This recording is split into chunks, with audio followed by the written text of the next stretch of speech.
O nosso país, ao longo dos anos, tem estabelecido metas ou objetivos no plano administrativo, no plano da execução de obras de interesse do cidadão, seja do Norte, do Nordeste, do Centro-Sul.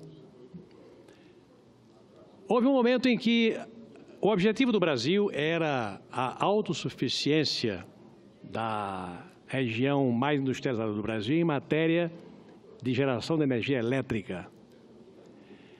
E o Brasil se conduziu, e fez uma parceria com o Paraguai, se conduziu para a construção da barragem de Itaipu. Naquela época, isso faz muito tempo, algumas décadas, a construção dessa barragem daria a segurança de fornecimento de energia elétrica por muitos anos, principalmente para a região mais industrializada do Brasil, o sul-sudeste e o sul do país. O tempo passou e apareceram outras prioridades. Houve um momento em que a grande prioridade era a construção dos metrôs, e foram feitos alguns metrôs no Brasil, uns mais rápidos, outros mais vagarosos, mas era a prioridade do momento, a construção dos metrôs, transporte de massa. Eu mesmo, como prefeito de Natal, em 1979, senador Armando, tive a alegria de encontrar a forma de viabilizar o primeiro metrô de superfície de capital de porte médio do Brasil, o metrô de superfície que ligava Natal a Parnamirim e Natal a Ceará-Mirim. Estou falando em 1979, quando eu fui prefeito. Depois disso, muitas cidades, como Rio, São Paulo, Belo Horizonte, Salvador, muitas cidades fizeram seus projetos, algumas conseguiram completá-los total ou parcialmente e outras ainda perseguem esse objetivo. Houve um momento em que a transposição de São Francisco virou uma aspiração nacional que ainda é até hoje, desafiando governos que se sucederam. Mas houve um momento, e Vossa Excelência, senador Armando, como pernambucano que é, acompanhou a disputa, porque o governo precisava de uma refinaria de petróleo no Nordeste. E essa refinaria ocupou a atenção do Brasil e nós, nordestinos, de forma privilegiada. Pleitearam Maranhão, Ceará, Rio Grande do Norte e Pernambuco. Eu me lembro, era senador já tinha deixado de ser governador, e fiz inúmeras reuniões ao lado dos companheiros de bancada, dos governadores de então, com as diretorias da Petrobras, isso aconteceu ao longo de algum tempo, levando para a Petrobras e para o governo federal os trunfos do meu estado para sediar a refinaria. O meu estado era o maior produtor de petróleo em terra, tinha perspectiva de produção de petróleo no mar e o petróleo do Rio Grande do Norte era de excelente qualidade, era e é de excelente qualidade. E era todo transportado para outros estados para ser refinado e transformado em gasolina, óleo diesel, querosene e ser vendido para o Brasil. Me lembro que foi uma luta renhida e, ao final, o Estado de Vossa Excelência ganhou. Abreu e Lima ganhou o direito de sediar a refinaria de petróleo do Nordeste. Apresentou, por razões técnicas, suponho, melhores condições do que Maranhão, que pleiteava, Ceará, que pleiteava, e Rio Grande do Norte, que pleiteava. Mas o Rio Grande do Norte, pela pertinácia e pela permanente vigilância da classe política, dos dirigentes, conseguiu, eu não digo um prêmio de consolação, mas conseguiu a instalação daquilo que era o embrião de uma refinaria, a Clara Camarão, no município de Guamaré, próximo ao litoral do Rio Grande do Norte.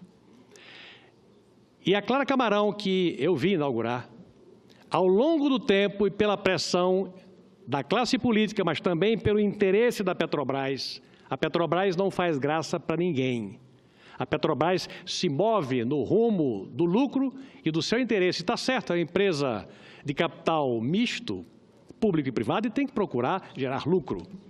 Tem que mais fazer empreendimentos que tenham viabilidade econômica. E ao longo do tempo foi se mostrando viável a instalação na Clara Camarão de uma refinaria para a produção de diesel e querosene de aviação.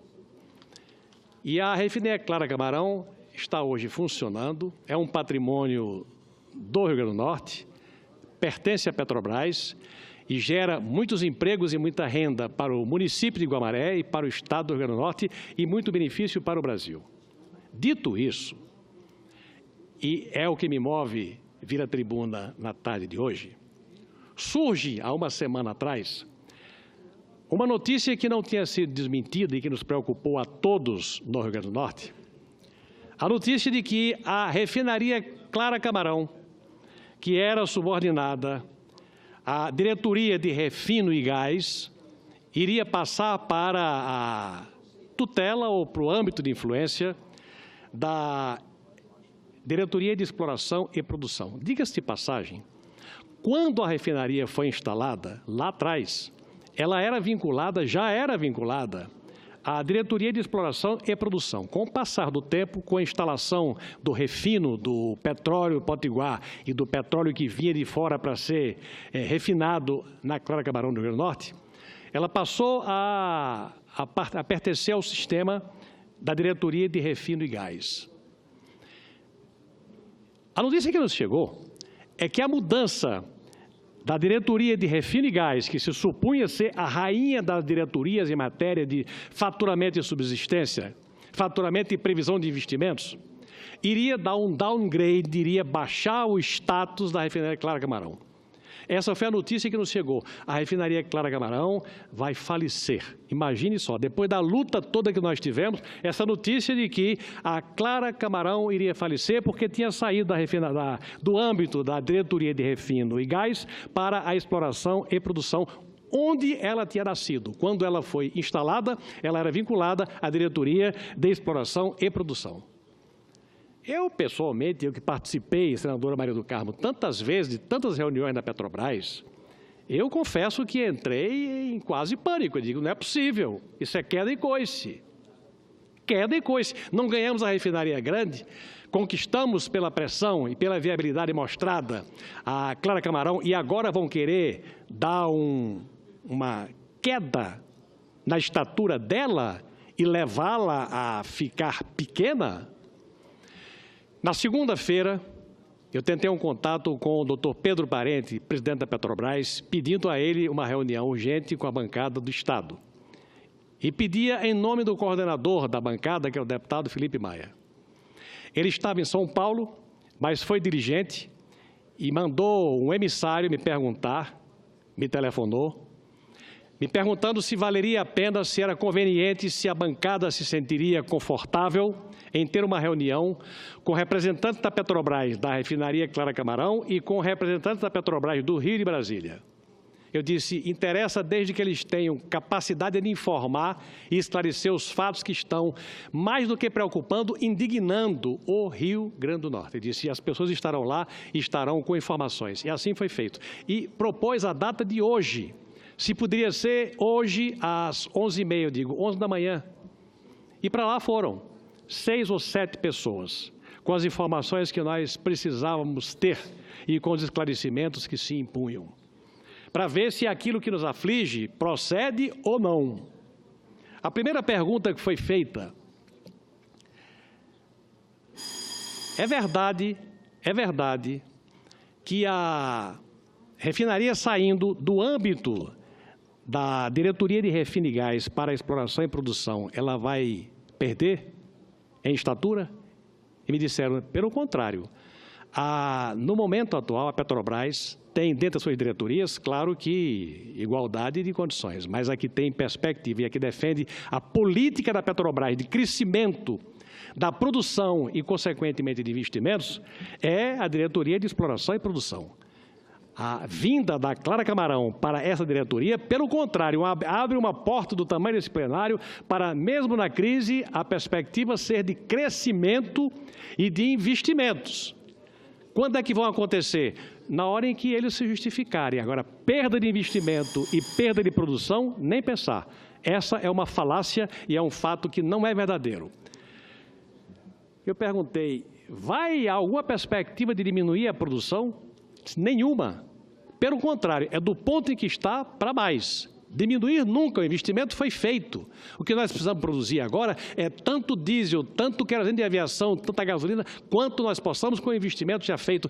Não procede em nada essa informação que lá chegou de que a mudança da diretoria iria diminuir o prestígio e o status da refinaria, iria, por via de consequência, diminuir a produção da refinaria. Não procede. Palavra oficial de 7 técnicos e representantes da presidência da Petrobras. E eu perguntei, vai ter demissão? Disse, não tem demissão. O que está ocorrendo na Petrobras é, por racionalização de custos para a empresa sobreviver, é realocação ou relotação de funcionários. Tira daqui e bota acolá. Agora, demissão, nem pensar. Eu perguntei, vocês estão dispostos a fazer uma nota pública, colocando isso para que a população do meu estado fique tranquilizada? Disse, estamos sim. Essa sugestão foi, inclusive, do prefeito de Guamaré, que esteve presente na reunião e que perguntou para efeito de tranquilização da população de toda a região abrangida pela influência da refinaria, se essa nota poderia ser emitida, redigida e divulgada. E eles estão preparando essa nota para o que aconteceu na reunião, a qual estiveram presentes o prefeito de Guamaré, o senador Garibaldi e eu, deputado Felipe Maia, deputado Walter, e os que não puderam vir justificaram as suas ausências.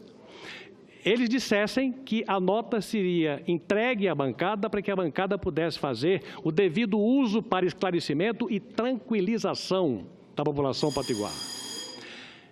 Um fato que vai ocorrer e que tem o nosso aplauso, é uma reunião da Comissão de Desenvolvimento Regional, presidida pela senadora potiguar Fátima Bezerra, vai acontecer amanhã com os mesmos protagonistas. Aquilo que foi feito, portanto, e autorizado no meu gabinete hoje, será feito numa comissão especial do Senado, para que aquilo que foi produto de uma luta enorme, e eu vivi cada momento, a instalação de uma refinaria no meu estado, no Nordeste, não pudesse ser alvo de especulações que pudessem remeter ao raciocínio de que a luta de tanto tempo iria se frustrar. Não vai se frustrar e a vigilância da classe política que ocorreu no passado para que ela se instalasse vai continuar para que ela permaneça e, se possível, cresça em benefício do Rio Grande do Norte, do Nordeste e do Brasil. Essa, portanto, senhor presidente, é a minha palavra de esclarecimento. A minha palavra de esclarecimento a esta casa, que é também de conforto pessoal para mim como potiguar.